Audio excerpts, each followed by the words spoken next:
left back position isn't what it was, both in overall quality in world football and in the evolution of fullbacks, mainly being their ever-growing influence in tactical setups. Now a team and a manager that maximises the use, the importance, the flexibility of his fullbacks in his eye-catching system is top of the league, is top of the Champions League, is Arne Slot Liverpool.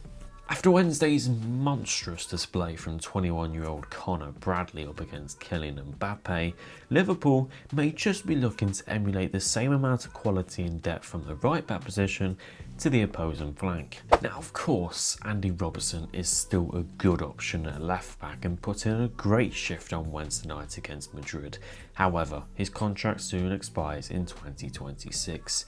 He's ageing and performances haven't been the most consistent this season from the Scot. And with Kostas Tsimikas being out injured, this could be the time that Liverpool dive into the market for a brand new left back. Raine Nuri of Wolves has been linked, Anthony Robertson, Mateo Darms, Patrick Dorgu linked too. But another name with a Liverpool tag floating above his head is Bournemouth and Hungary's 21-year-old Milos Kerkez. Milos Kerkez was signed for a reported 15 million fee from AZ Alkmaar at the start of last season, and 45 Bournemouth appearances later, here we are, magnifying in on the Hungarian's performances in a cherry shirt. Kerkez is a brilliantly well-rounded, fiery, strong, versatile but hard-working, energetic defender that's consistent within its hugely imposing and impressive performances, especially this season. So far this campaign we've seen Andoni Iroala's side stun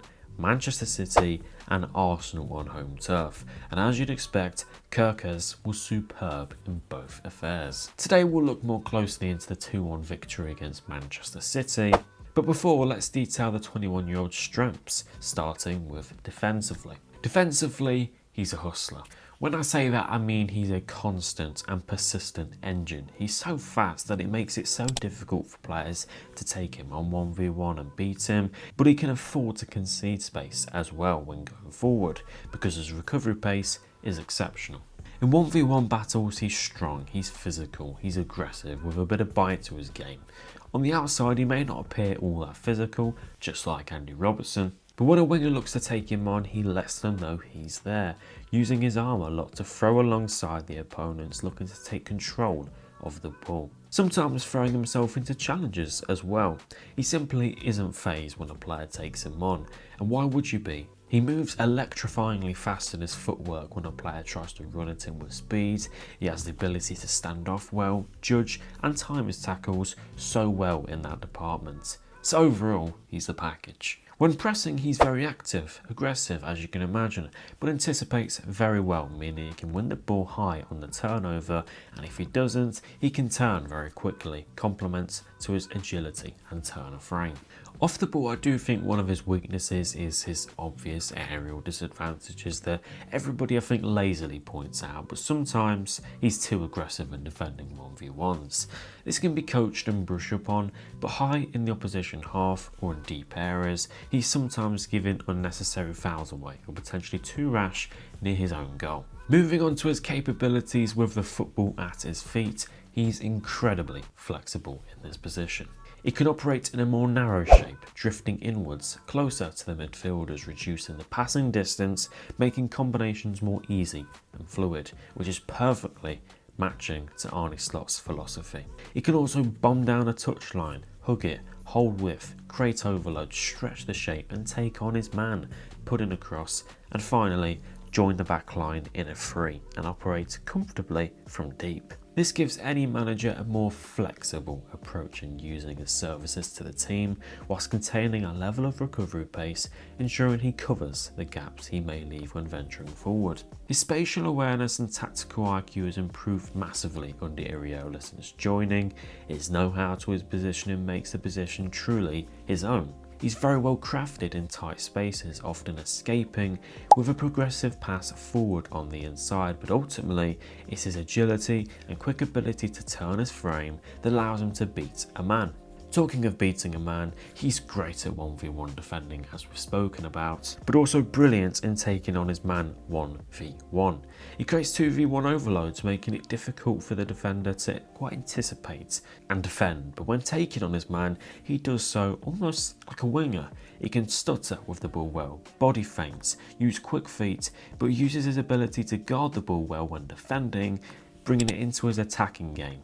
Once he beats his man, his crosses are excellent and they vary. If the striker's body positioning is slightly off and unprepared, he hits it slowly along the ground. If the player is moving fast, he can hit a cross with pace along the ground or with more lift towards the head, and this varies both in him crossing early or running down to the byline. So to summarise, he crosses smartly and dangerously according to the scene of which is surrounding him, analyse it and choosing it wisely. This can also be found in his link-up play too, using different passing combinations as he finds different solutions depending on how he is pressed. We see him sometimes bait one or two players into him before making a pass beyond them, or making a pass before running beyond those players, essentially demonstrating a give and go situation. He's accustomed to different scenarios and doesn't panic, staying level-headed and unfazed. So that's who he is, but how does he fit into Liverpool? Well, perfectly is your answer. He's almost like a younger, more aggressive version of Andy Robertson, who is also 9 years younger and slightly more consistent at the time being. Now, Slot uses his fullbacks in a way that gives them the tools to play through teams along with the midfield. They play close to possession but not directly inverting into midfield. They cover the fullback space but stay close to where the ball is flowing. If the ball is with Luis Diaz, Robertson obviously moves over to give him a passing option.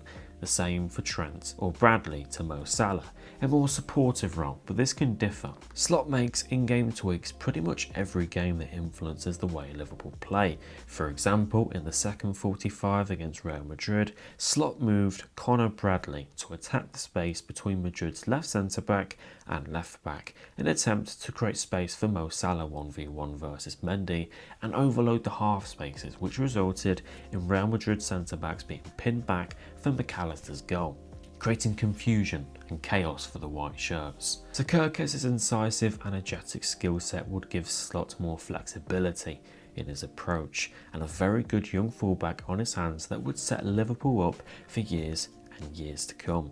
His forward passing to inside spaces and intensity I can see perfectly fitting in.